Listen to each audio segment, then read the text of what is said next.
Many of us thinks that holding on to something makes you strong, but it is always the power of letting go which makes you strong, and it always happens.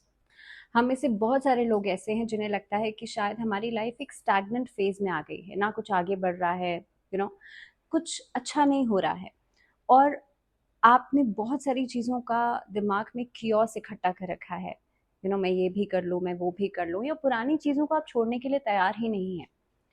लेकिन हमारी life में भी एक space होता है, उसमें अगर आप पुरानी चीज़ों को रखेंगे जो आपको सर्व नहीं कर रही हैं, तो सोच के देखिए नई चीज़ें कैसे आएंगी, नई अपॉर्चुनिटीज़ आपको कैसे मिलेंगी, बिकॉज आपका आधे से ज़्यादा दिमाग तो उस पर टिका हुआ है, क्योंकि आप लेट गो करने के लिए तैयार ही नहीं है।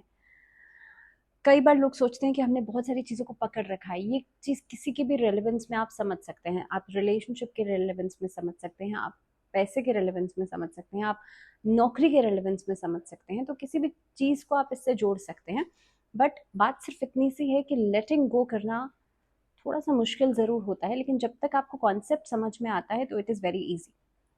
So this power of letting go always works, और हमेशा ये आपके जीवन में कुछ नया लेकर के आती है। तो अगर आपको भी ऐसा लगता है कि आपकी लाइफ में कुछ नया नहीं आ रहा है, कुछ अच्छा नहीं हो रहा है, तो इस चीज़ को ट्राई ज़रूर करके देखिएगा।